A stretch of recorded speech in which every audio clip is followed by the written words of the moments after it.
اعوذ باللہ السمیع العلیم من الشیطان الرجیم من حمزہ ونفخہ ونفسہ بسم اللہ الرحمن الرحیم ربی یسر ولا تعسر وتمم بالخیر ربی زدنی علما فالیوم ننجیک ببدنک لتکون لمن خلفک آیہ وَإِنَّ كَثِيرًا مِّنَ النَّاسِ عَنْ آيَاتِنَا لَغَافِلُونَ وَلَقَدْ بَوَّأْنَا بَنِي إِسْرَائِيلَ مُبَوَّأَ صِدْقٍ وَرَزَقْنَاهُم مِّنَ الطَّيِّبَاتِ فَمَا اخْتَلَفُوا حَتَّىٰ جَاءَهُمُ الْعِلْمُ إِنَّ رَبَّكَ يَقْضِي بَيْنَهُمْ يَوْمَ الْقِيَامَةِ فِيمَا كَانُوا فِيهِ يَخْتَلِفُونَ۔ 2 آیات مبارکہ ہیں، سورہ یونس کی 11واں سپارہ ہے، آیت نمبر 92-93۔ فَالْيَوْمَ، چنانچہ آج ہم تجھے نجات دیں گے، نونجی کا کاف ضمیر کس کی طرف ہے؟ یہ فرعون کی طرف ہے۔ آج ہم تجھے نجات دیں گے تیرے بدن سمیت، بے بدن کا، بدن آپ اردو میں بھی بولتے ہیں نا، بے بدن کا یعنی تیرے بدن کو سلامت رکھیں گے، تیرا جسم بچا کر سمندر سے باہر نکال پھینکیں گے۔ لمن خلفک آیہ، تاکہ تو اپنے پیچھے والوں کے لیے نشان عبرت ہو، ایک نشانی بن جائے۔ اور بے شک بہت سے لوگ ہماری نشانیوں سے البتہ غافل ہیں، یا آپ لام کا ترجمہ کریں کہ ضرور غافل ہیں۔ اکثر لوگ کیا ہے؟ لازمی طور پر غافل ہیں اور غافل ہی ہیں۔ اور یقیناً ہم نے بنی اسرائیل کو اچھا ٹھکانہ دیا، بوّأنا بنی اسرائیل مبوّأ صدق، اور ہم نے انہیں پاکیزہ چیزوں سے رزق دیا، صدق، ٹھیک ہے، پاکیزہ جو رزق تھا من الطیبات، وہ اللہ تعالیٰ نے ان کو روزی دی۔ پھر انہوں نے باہم اختلاف نہیں کیا حتیٰ کہ ان کے پاس علم آ گیا، یعنی علم آنے کے بعد انہوں نے پھر اختلافات شروع کر دیے۔ اب نبی کریم صلی اللہ علیہ وسلم سے خطاب ہے، نبی بے شک آپ کا رب ان کے درمیان روز قیامت ان باتوں کا فیصلہ کرے گا جن میں وہ اختلاف کرتے تھے۔ قیامت کے دن تو اللہ تعالیٰ فیصلہ فرما دیں گے، حق اور باطل کا بالکل صاف واضح فیصلہ ہو جائے گا، پورے باطن بھی سمجھ جائے گا۔ لیکن اس دن کے فیصلے سے جو لوگ غلط پر ہیں ان کو کچھ فائدہ بہرحال نہیں ہونا۔ ننجی یہ ہے نجا ینجو سے باب تفعیل، نجاہ اللہ تعالیٰ نے اسے بچا لیا یا اللہ تعالیٰ نے اسے نجات دی۔ النجبۃ یا النجا اونچی جگہ یا ٹیلے کو بھی کہتے ہیں۔ نجاہ کا معنی اس صورت میں یہ ہوگا کہ اس نے اسے اونچی جگہ پھینک دیا، کس نے؟ اللہ نے، یعنی آج ہم تمہارے بے جان لاشیں کو سمندر سے بچا لیں گے یا اونچی جگہ پھینک دیں گے تاکہ تو اپنے بعد والوں کے لیے ایک عظیم نشانی بنے۔ آیتن میں تنوین تعظیم کے لیے ہے، یعنی فرعون اور اس کی ساری فوج کے غرق ہو جانے کے بعد اللہ تعالیٰ نے فرعون کی لاش سمندر کے کنارے پر باہر نکال پھینکی تاکہ وہ بعد والوں کے لیے ایک بڑی یعنی عظیم نشانی بنے۔ اور بنی اسرائیل کے کمزور عقیدے والوں کو بھی خدائی کے دعوے دار کی حقیقت اور انجام آنکھوں سے دیکھنے کا موقع مل جائے، اور فرعون اور اس کا سمندر میں غرق ہونے کا واقعہ بعد میں ہر اس شخص کے لیے قدرت کی عظیم نشانی بن جائے جو اس کو سنے یا پڑھے۔ عام طور پر مشہور ہے کہ فرعون کی لاش مصر کے عجائب گھر میں اب تک محفوظ ہے، مگر اس کی کوئی دلیل ہمیں نہیں پتا کہ یہ اسی فرعون کی لاش ہے۔ بہرحال اللہ تعالیٰ نے اس واقعے کو ذکر فرمایا، قرآن میں محفوظ کیا، اور بعد والوں کے لیے بطور عبرت اور نشانی یہ ہمارے لیے کافی ہے۔ جیسا کہ اللہ تعالیٰ نے اصحاب السبت کو، جو اصحاب السبت تھے، سبت کہتے ہیں نا ہفتے کے دن، سنیچر کو، سیٹرڈے، بندر بنانے کے متعلق فرمایا نا کہ فَجَعَلْنَاهَا نَكَالًا لِمَا بَيْنَ يَدَيْهَا وَمَا خَلْفَهَا وَمَوْعِظَةً لِلْمُتَّقِينَ، سورہ بقرہ میں پڑھ چکے ہیں۔ تو ہم نے اس واقعے کو ان لوگوں کے لیے جو اس کے سامنے تھے اور جو اس کے پیچھے تھے، بعد والوں کے لیے ایک عبرت اور ڈرنے والوں کے لیے ایک نصیحت بنا دیا۔ حالانکہ سب کو پتہ ہے کہ ان میں سے کسی مسخ شدہ بندر کی کوئی ممی کہیں موجود نہیں۔ الغرض یہ اس فرعون کی لاش نہ ہو تب بھی بعد والوں کے لیے اس واقعے سے نشان عبرت ہے، اور نشان عظیم ہونے میں کوئی فرق نہیں پڑتا۔ عبدالسلام بن محمد نے اپنے شیخ کے حوالے سے لکھا ہے کہ آج تک جزیرہ نما سینا کے مغربی ساحل پر اس مقام کی نشاندہی کی جاتی ہے جہاں فرعون کی لاش سمندر میں تیرتی ہوئی پائی گئی۔ اس مقام کو جبال فرعون یا حمامہ فرعون کہا جاتا ہے۔ اس کی جائے وقوع جہاں تانبے وغیرہ کی کانیں ہیں ان سے چند میل اوپر شمال کی جانب ہے۔ آج قاہرہ کے عجائب گھر میں جن فرعونوں کی لاشیں موجود ہیں ان میں سے ایک فرعون کی لاش کو اسی فرعون کی لاش بتایا جاتا ہے، اور 1907 میں جب فرعونوں کی لاشیں دریافت ہوئی تھیں تو اس فرعون کی لاش پر نمک کی ایک تہ جمی ہوئی پائی گئی تھی جو سمندر کے کھاری پانی میں اس کی غرقابی کی کھلی علامت تھی۔ سمندر کا پانی کھارا ہوتا ہے، آپ کو پتہ ہے، اور ظاہر ہے جب جہاں پر بھی اس کی لیئر آتی ہے تو وہ اپنا نمک والا جو اثر ہے وہ چھوڑ جاتا ہے۔ تو اس سے لوگوں نے یہ قیاس کیا کہ یہ وہی فرعون ہے جو موسیٰ علیہ السلام کے زمانے میں سمندر میں غرق ہوا تھا۔ جیسا کہ فرعون کے موت کے وقت ایمان لانے نے اس کو کچھ نفع اور فائدہ نہیں دیا، اسی طریقے سے اس کے جسم کی حفاظت بھی، اس کا جسم اگر بچا کے رہ گیا تو پھر ظاہر ہے اس سے بھی اس کو کیا فائدہ کہ اس کا جسم سلامت ہے یا اس کا جسم سلامت نہ رہتا۔ یہ تو اللہ تعالیٰ نے اپنی قدرت کی نشانی دکھائی کہ دیکھو خدائی کے دعویٰ کرنے والے کو کہ دیکھو ہم نے اس کے جسم کو چھوڑ دیا، دیکھو تم لوگ، ایک وقت تھا کہ یہ اللہ تعالیٰ سے مقابلے کا دعویٰ کرتا تھا، خدائی کا دعویٰ کرتا تھا، کہاں گئی اس کی ساری شیخی، جو شیخی بگاڑتا تھا، یہ چلا سب چلا گیا، سب ٹھاٹ پڑا رہ جائے گا جب کھاٹ چلے گا بنجارا۔ یہ دیکھو اس کا حال کہ آج ادھر سے ادھر ادھر سے ادھر پڑا ہوا ہے، کوئی پوچھنے والا بھی نہیں ہے۔ سوچئے ذرا، یہ ایک عبرت ہے، درس عبرت ہے ان لوگوں کے لیے جو عبرت حاصل کرتے ہیں، عبرت کی نگاہ رکھتے ہیں، عبرت پذیری والا دل رکھتے ہیں۔ وَإِنَّا كَثِيرًا مِّنَ النَّاسِ عَنْ آيَاتِنَا لَغَافِلُونَ، یعنی ان پر غور نہیں کرتے اور ان سے سبق حاصل نہیں کرتے۔ اگر غور کریں تو معلوم ہو جائے گا کہ انسان کی بساط کیا ہے، اس کی اوقات کیا ہے۔ عبرت حاصل کرنے والوں کے لیے تو پیدائش سے لے کے جوانی تک، موت سے پہلے پہلے بہت سی علامات اور نشانیاں ہیں ان کی اپنی زندگی میں، اپنے جسم میں، اپنے آپ میں۔ اگر وہ عبرت حاصل کرنا چاہیں، کاش لوگ گزرے ہوئے نافرمانوں کے انجام سے بھی عبرت حاصل کرتے اور اس راہ پر نہ چلتے جن پر چل کر ان کے کئی پیشرو، کئی ان کے اکابر بربادی و نامرادی کے گڑھوں میں گر کر ہلاک ہو چکے ہیں۔ لیکن افسوس کہ ایسا نہیں، اگرچہ قدم قدم پر عبرت کی نشانیاں اپنی زبان حال سے انہیں متنبہ کر رہی ہیں، آگاہ کر رہی ہیں، لیکن غافل انسانوں کے ٹھٹ کے ٹھٹ ہیں جو انہیں راہوں پر سرپٹ دوڑے چلے جا رہے ہیں۔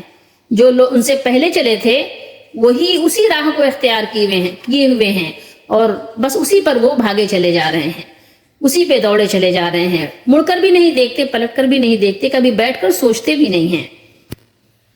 فرعون کے غرقاب ہو جانے کے بعد جب وہ ڈوب گیا تو ہم نے بنی اسرائیل کو غلامی کی زنجیروں سے آزاد کیا اور انہیں بسنے کے لیے ایک زرخیز اور شاداب خطہ زمین، جس کو ہم فلسطین اور اردن، جورڈن وغیرہ بھی کہتے ہیں، ان کو دیا، اور انہیں کھانے کے لیے پاکیزہ اور لذیذ چیزیں فراہم کی۔ آج ہمیں بھی بہت اللہ تعالیٰ نے نعمتیں دی ہیں، کبھی ہم غور کرتے ہیں۔ مبوّا، ٹھہرنے کی جگہ، مسکن۔ صدق کا معنی عمدہ، پسندیدہ۔ مبوّا کو صدقین سے موصوف کرنے کی وجہ یہ ہے کہ اہل عرب کی یہ عادت ہے کہ جب وہ کسی چیز کی توصیف کرتے ہیں تو اسے صدق کی طرف مضاف کر دیتے ہیں، یعنی یہ چیز اتنی عمدہ ہے کہ اس سے بھلائی کی جو توقع کی جائے گی وہ چیز اس پر پوری اترے گی اور توقع کرنے والے کی تصدیق کر دے گی۔ مبوّا ٹھکانے کو بھی کہتے ہیں، ٹھکانہ، جیسے اللہ نے ٹھکانہ دیا۔ دعا بھی ہے نا، حدیث شریف میں ایک دعا ہے، مسلم شریف کی دعا ہے یہ، الحمدللہ الذی اطعمنا وسقانا وکفانا وآوانا۔ آوا، مبوّا، آپ نے دیکھا نا، وآوانا فکم ممن لا کافی لہ ولا مووی۔ مووی کسے کہتے ہیں؟ یعنی دینے والے کو، ٹھکانہ دینے والے کو۔ کیا ہے ترجمہ اس کا؟ ہر قسم کی تعریف اس اللہ کے لیے ہے جس نے ہمیں کھلایا، اطعمنا، وسقانا اور پلایا، وکفانا اور ہمیں کافی ہو گیا، ہماری کفایت کی، اور ہمیں ٹھکانہ دیا، وآوانا اور ہمیں ٹھکانہ دیا۔ ورنہ کتنے ہی ایسے لوگ ہیں جن کی نہ کوئی کفایت کرنے والا ہے اور نہ ٹھکانہ دینے والا ہے۔ کتنے لوگ ایسے ہیں، لا کافیہ، کوئی کافی نہیں ہے ان کے لیے، ولا موویہ اور کوئی ٹھکانہ دینے والا، جگہ دینے والا نہیں ہے۔ یہ حدیث شریف میں دعا بھی ہے۔ تو یہ اضافت جو ہے اس کا مطلب ہے اس کی تعریف ہے، یعنی بہترین باعزت ٹھکانہ۔ جیسا کہ عرب کے لوگ کہتے ہیں نا، رجل صدقن، سچ مچ کا آدمی۔ جیسے دیکھیے یہ سورہ یونس میں آیت نمبر 2 میں کیا فرمایا؟ قدم صدقن، سچائی کا مرتبہ. جیسے دیکھیے سورہ بنی اسرائیل میں کیا فرمایا، مدخل صدقن، یہ مجھے سچا داخل کر.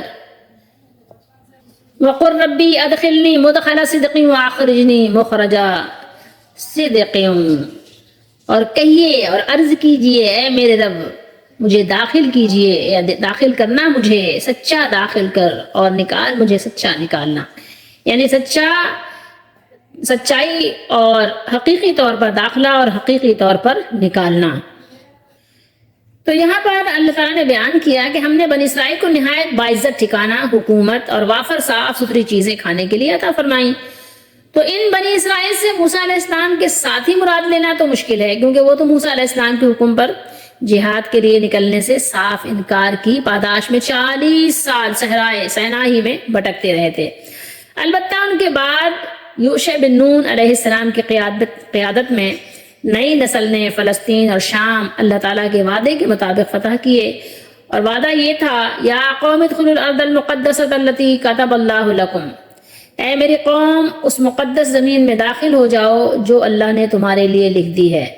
پھر مصر پر بھی بنی اسرائیل کی حکومت قائم ہو گئی، جیسا کہ اللہ تعالیٰ نے ارشاد فرمایا كذلك وأورثناها بنی اسرائیل، سورہ شعراء میں، ایسے ہی ہوا اور ہم نے ان کا وارث بنی اسرائیل کو بنا دیا. پھر بنی اسرائیل پر حکومت اور غلامی کے کئی دور آئے، کبھی داؤد علیہ السلام اور سلیمان علیہ السلام جیسے عظیم الشان حکمران آئے، اور کبھی بخت نصر اور دوسرے کفار کے ہاتھوں ان کی پامالی ہوئی، اور اس پامالی کا سبب ہمیشہ ان کا اختلاف بنا، جس کا باعث ان کی لا علمی نہ تھا بلکہ سب کچھ جانتے بوجھتے ہوئے وہ احبار اور رہبان کو رب بنا کر مختلف سیاسی اور دینی فرقوں میں بٹ گئے تھے. احادیث میں ان کے 72 فرقوں کا ذکر ہے، اور ان میں صحیح کون تھا اور غلط کون یہ فیصلہ قیامت کے دن رب تعالیٰ ہی فرمائیں گے. اس کے علاوہ یہی حال سیم آج کے لوگوں کا بھی ہے. اور اگر آپ کہیں کہ موسیٰ علیہ السلام کے لوگوں پر بھی اللہ تعالیٰ نے اپنے یعنی پاکیزہ رزق کے دروازے کھول دیے تھے، تو یہ بھی کوئی غلط بات بالکل نہیں ہے، قرآن کے مطابق ہے. کیوں؟ اس لیے کہ آپ کو پتہ ہے کہ من و سلوہ کس کو ملا تھا، کس پر نازل ہوا تھا. پانی کے 12 چشمے کس کے لیے پھوٹے تھے؟ موسیٰ علیہ السلام کے معجزے سے. اور بادلوں کا سایہ کس نے کیا تھا؟ کس کے لیے ہوئے تھے بادلوں کے سائبان؟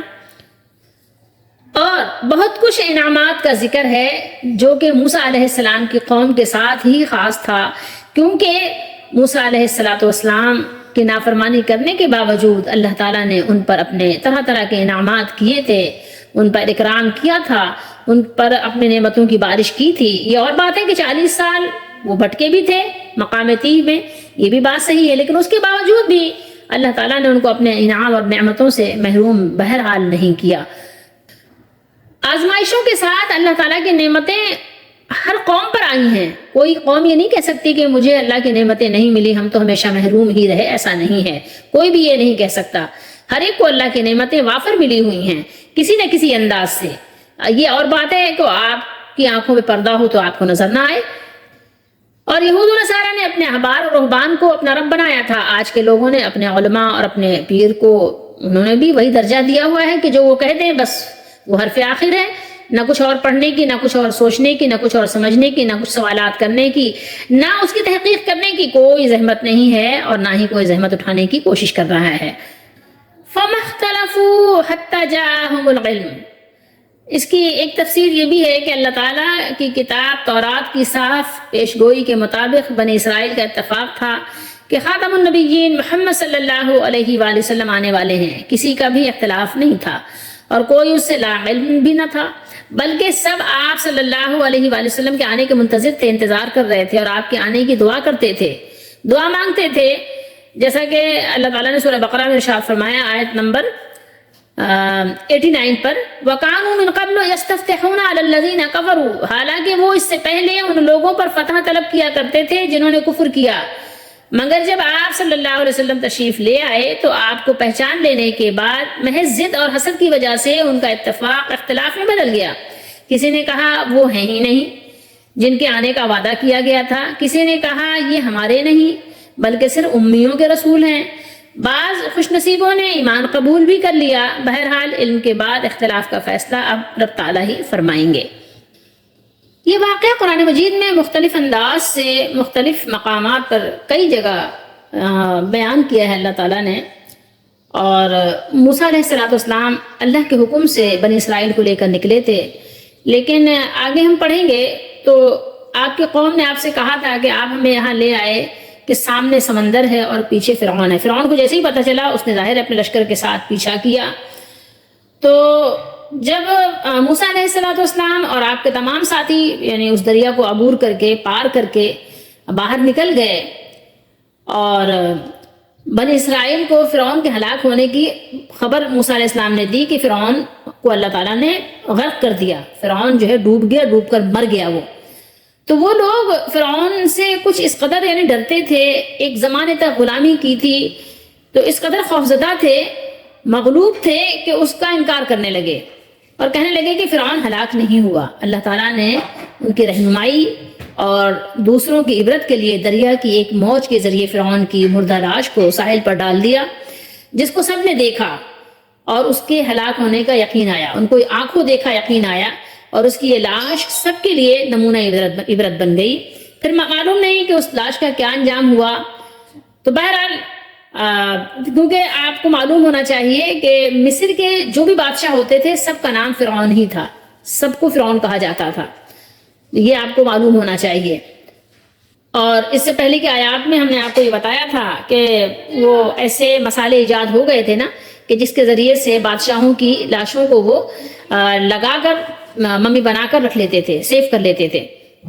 تو آپ کو یہ معلوم ہونا چاہیے کہ فرعون کسی کا نام نہیں تھا بلکہ فرعون لقب تھا. اس زمانے میں مصر کے ہر بادشاہ کو فرعون کا لقب دیا جاتا تھا. جیسے آپ اپنے زمانے میں دیکھ لیجئے نا کہ آپ وزیر اعظم کہتے ہیں نا، اب کوئی بھی اس عہدے پہ بیٹھے اس کا کوئی بھی نام ہو لیکن آپ کیا کہتے ہیں؟ وزیر اعظم. اسی طریقے سے صدر کے عہدے پہ کوئی بھی بیٹھے لیکن آپ کہتے ہیں صدر.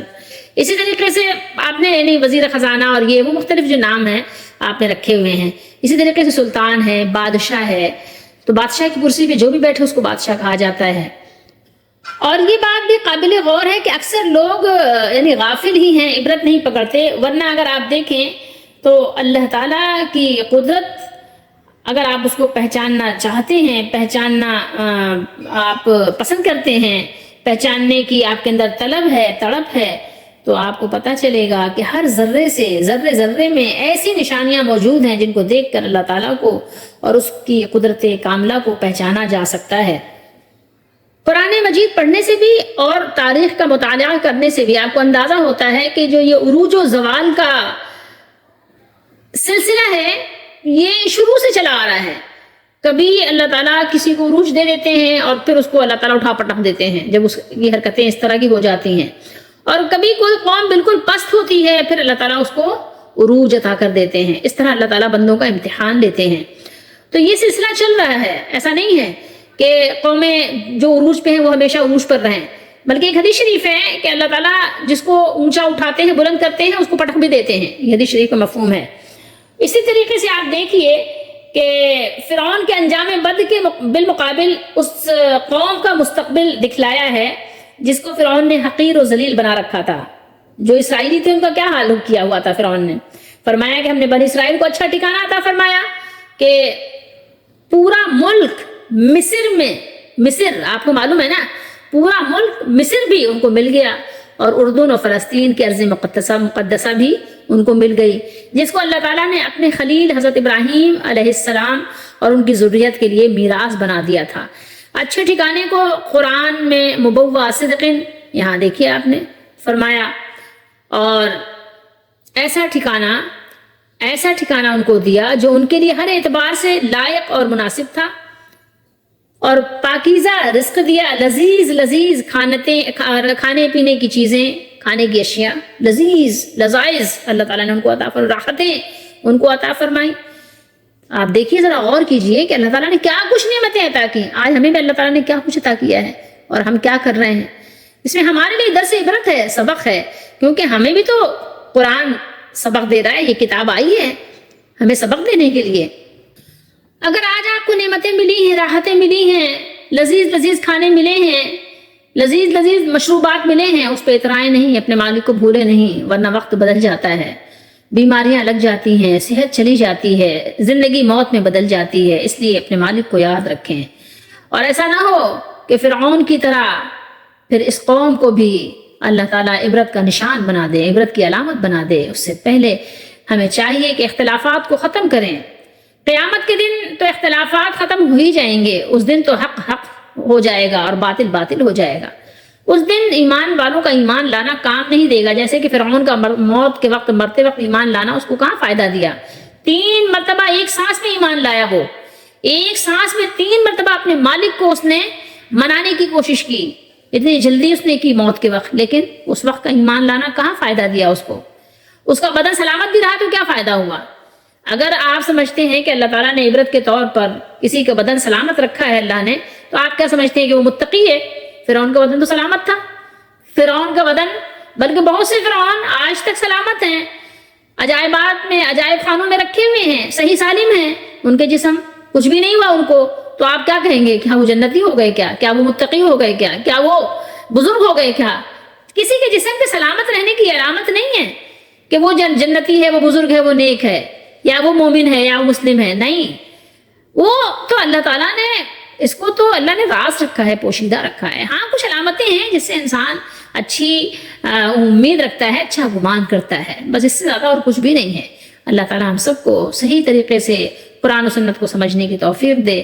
بہرحال اس میں بہت سارے ہمارے درس عبرت ہیں، اور اللہ ہماری دستگیری فرمائے کہ صحیح راستے پہ، صحیح ٹریک پہ ہمیں چلنے کی توفیق دے، ہماری دستگیری فرمائے، ہماری مدد فرمائے، آمین۔